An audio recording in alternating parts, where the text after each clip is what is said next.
She had defended freedom on 3 continents, but on this Saturday morning at the farmer's market, she would have to defend her right to simply belong. The morning mist was just lifting from the Berkeley farmer's market as Captain, retourneurs, Denise Washington pulled her canvas tote bag from the back of her Honda Pilot. At 48, she carried herself with the quiet confidence that came from 23 years of military service, spine straight, shoulders back, eyes alert but kind. Her natural hair was pulled back in a neat bun, and she wore the same uniform she donned every Saturday. Dark jeans, a simple cotton blouse, and comfortable walking shoes, perfect for navigating the bustling market with her 7-year-old daughter, Zara. "Mama, can we get the honey sticks first?" Zara asked, bouncing on her toes with the excitement that only farmers' markets could inspire in a child. "Mrs. Chen always saves the cinnamon ones for me." Denise smiled, adjusting the reusable bag slung over her shoulder. "We'll get there, baby girl. Let's start with the vegetables like always, then work our way to the good stuff." This Saturday ritual had become sacred to them both. After Denise's retirement from the army 2 years ago, following tours in Afghanistan, Iraq, and Germany, she had struggled to find her place in civilian life. The farmer's market had become their anchor, a place where Zara could run freely between the stalls, where Denise could connect with her community, and where they could plan healthy meals together while supporting local farmers. As they walked through the market entrance, Denise nodded to familiar faces. There was Miguel at the organic vegetable stand, who always saved them the best tomatoes. Sarah at the artisanal bread booth, whose sourdough had become a weekly staple. The elderly woman who sold herbs and spices, and always slipped Zara an extra sample to try. This was their village, their chosen community, in a world that often felt uncertain. "Good morning, Captain Washington," called out James from the flower stand, using the title he insisted on after learning about her military background. "The sunflowers are beautiful today, perfect for your kitchen table." "Thank you, James," Denise replied, feeling the warmth that came from being seen and recognized. "We'll stop by after we get our groceries." But as they moved deeper into the market, Denise became aware of a different kind of attention. A security guard she hadn't seen before was following them, staying about 15 feet behind as they moved from stall to stall. When she stopped to examine Miguel's heirloom tomatoes, the guard stopped too. When she moved to check the prices on organic lettuce, he repositioned himself to maintain visual contact. "Miguel, these look incredible," Denise said, selecting several varieties for the week's meals. "How's your daughter doing at UC Davis?" "She's loving her agricultural studies program," Miguel replied with pride, then lowered his voice. "Captain, that security guy has been watching you since you got here. You noticed that?" Denise glanced discreetly over her shoulder. The guard, a young white man in his 20s wearing a yellow safety vest, was pretending to examine his phone while keeping them in his peripheral vision. "I noticed," she said quietly. "Probably nothing." But Miguel's expression was troubled. "He's new. Never seen him before. The market coordinator, Linda, she's been talking about stepping up security because of some complaints about, well, you know how some people get about certain neighborhoods changing." Denise understood immediately. The Berkeley Farmers Market had become increasingly popular as the surrounding area gentrified, drawing families from all demographics. But with that diversity had come complaints from some long-time vendors and customers about the type of people the market was attracting. "Don't worry about it," Denise said, though her military training had already kicked in, cataloging exits and evaluating potential threats. "We're just here to shop." They moved to the next stall, where Zara immediately became fascinated by a display of colorful bell peppers. As she examined each one with the seriousness of a produce expert, the security guard moved closer. "Excuse me," he said, approaching Denise directly. His name tag read Kyle, and his tone carried the authority of someone unused to being questioned. "I need to see some identification." Denise felt the familiar hyper-awareness that had kept her alive during 3 combat deployments. The sudden clarity that comes when a situation shifts from routine to potentially dangerous. Around them, other customers continued shopping, but she could sense the change in atmosphere. "I'm sorry," she said, maintaining the calm tone she had perfected during difficult military briefings. I need to see some ID, Kyle repeated, louder this time. We've had reports of suspicious activity. Suspicious activity? Denise asked, genuinely confused. I'm shopping for vegetables with my daughter.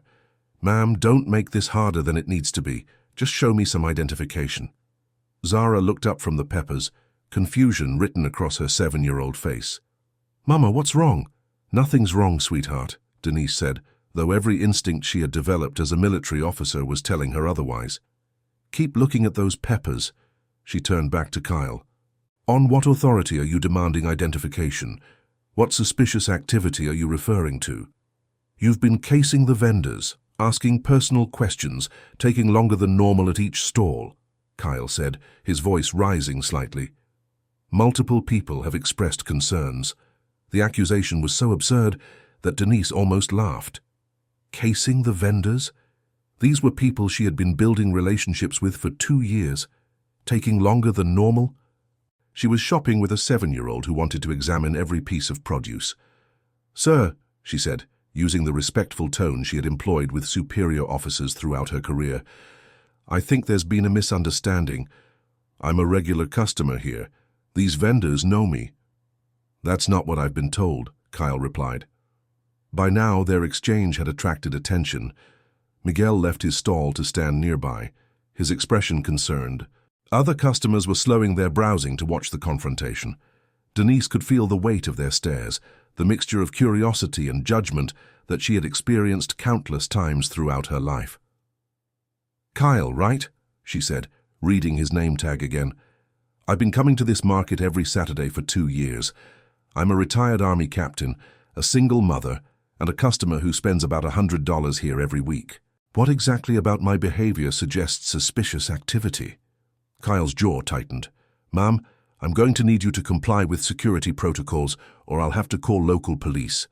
The threat hung in the air like tear gas, affecting everyone in the immediate vicinity. Zara moved closer to her mother's side, her small hand finding Denise's larger one. Other customers stopped their shopping entirely, some pulling out phones to record what was clearly becoming a confrontation. Mama, Zara whispered, her voice small and frightened. Denise squeezed her daughter's hand, feeling the weight of every decision she had ever made as a military leader crystallizing into this moment.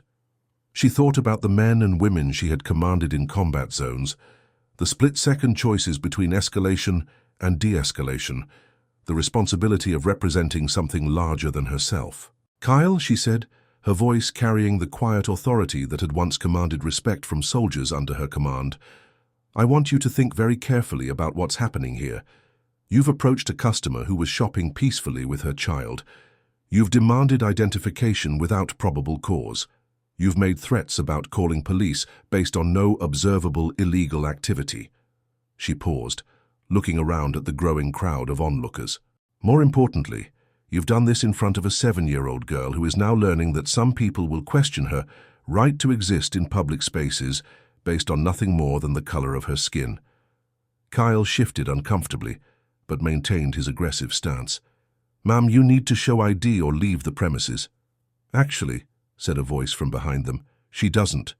Everyone turned to see Linda Martinez, the market coordinator, pushing through the crowd with an expression of barely controlled anger.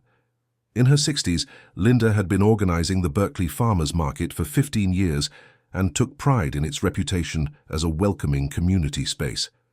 Kyle, she said sharply, what exactly is going on here? This woman has been acting suspicious, Kyle replied, though his confidence seemed to waver in the face of his supervisor's displeasure. Multiple vendors reported concerns. Which vendors? Linda asked. Kyle hesitated. Well, I didn't get specific names, but... Because I've been here since setup at 6 a.m., Linda interrupted, and not a single vendor has mentioned any concerns to me. Captain Washington is one of our most valued regular customers. The use of Denise's military title seemed to hit Kyle like a physical blow. His eyes widened as he processed the information. Captain, he repeated. Captain Denise Washington, United States Army, retired after 23 years of service, including 3 combat deployments, Linda said, her voice carrying clearly across the now silent crowd. She's also a single mother, a graduate student working on her master's in public administration, and someone who has spent more money at this market than most customers spend in a month. She turned to address the crowd of onlookers. This is exactly the kind of incident that threatens to destroy what we've built here. This market is supposed to be a place where everyone feels welcome, where families can shop for healthy food and build community connections. When we allow security personnel to harass customers based on racial profiling, we violate everything this space represents. An elderly white woman stepped forward from the crowd. "I saw the whole thing," she said, her voice trembling with indignation. "This young man has been following this mother and daughter around the market like they were criminals. It's absolutely disgraceful." A young father holding his toddler called out, "Captain Washington, thank you for your service. This is not okay." Miguel stepped forward from his vegetable stand. "Captain Washington has been one of my best customers for 2 years. She knows my family, asks about my daughter's college, always treats everyone with respect. This is completely wrong." Zara from the bread booth had left her stall to join the crowd. "Zara," she said, addressing the little girl directly, "you and your mama are always welcome here, always." But it was Zara herself who delivered the most powerful statement. Looking up at Kyle with the fearless curiosity of childhood, she asked, "Why don't you like us? We're nice people." The question hung in the air with the devastating simplicity that only children can provide. Kyle looked down at the 7-year-old girl, whose Saturday morning he had disrupted, whose sense of safety he had threatened, whose trust in public spaces he had damaged. He started, then stopped, seeming to realize that there was no adequate answer to give a child. Denise knelt down to Zara's eye level. "Baby girl, some people make assumptions about others based on how they look instead of who they are. It's not right, and it's not your fault." She stood back up and addressed Kyle directly. "I want you to understand something. I've served this country for over 2 decades. I've led soldiers in combat, managed million-dollar budgets, and made life-or-death decisions under pressure. But more importantly, I'm a mother trying to teach my daughter about community, about supporting local businesses, about treating people with respect." Her voice remained calm, but carried an undeniable strength.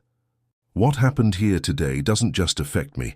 It affects every black family who might think twice about coming to this market.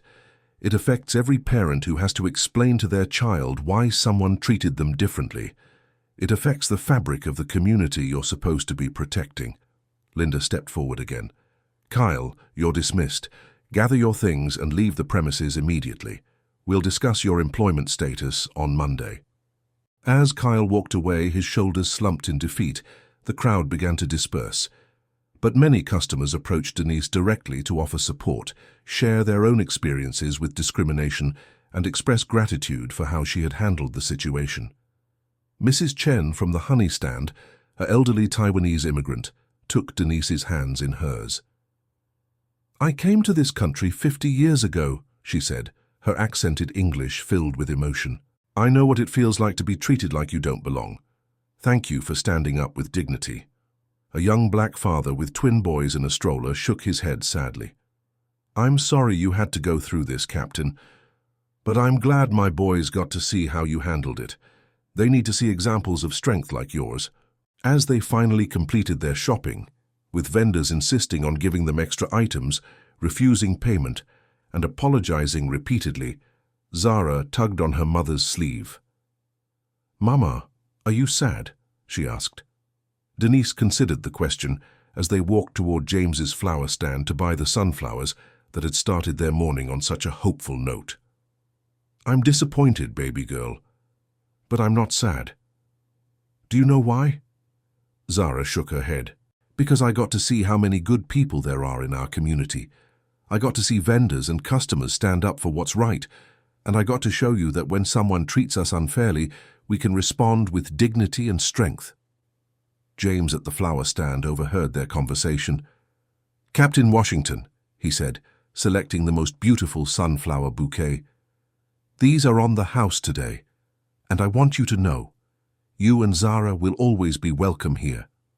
Always."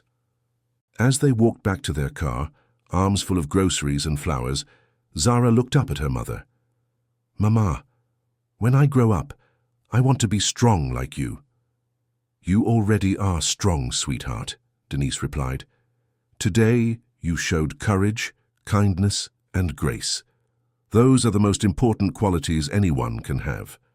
3 weeks later, Denise received a call from Linda Martinez asking if she would be willing to join the market's advisory board and help develop anti-discrimination policies for farmers' markets throughout the Bay Area. The incident had sparked conversations among market organizers across the region about creating more inclusive spaces and training security personnel to understand the difference between actual suspicious behavior and racial profiling. "I'd be honored," Denise said when Linda made the request. "Military service taught me that protecting something means more than just watching for external threats.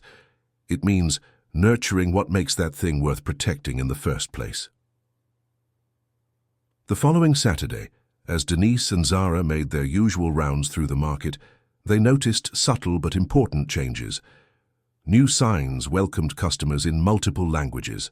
Vendors had received training on recognizing and addressing discrimination, and a new security coordinator, an older woman with experience in community relations, greeted families warmly as they entered.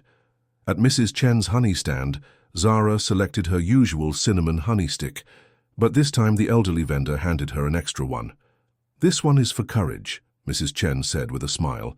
"You showed me that courage comes in all sizes." As they walked home, Denise reflected on the lessons embedded in their Saturday morning ritual. She had served her country on battlefields thousands of miles away, but some of the most important battles were fought in everyday spaces, farmers' markets, schools, neighborhoods, where the values of democracy and equality were either upheld or allowed to wither. The sunflowers on their kitchen table would remind them throughout the week that even in difficult soil, beautiful things could grow when tended with care, respect, and unwavering belief in human dignity. When we serve our country abroad, we fight for ideals of freedom and equality. But what does it mean when those same ideals must be defended at home, in the everyday spaces where we shop, learn, and build community? And how do we teach our children that their worth isn't determined by others' prejudices, but by their own character and courage?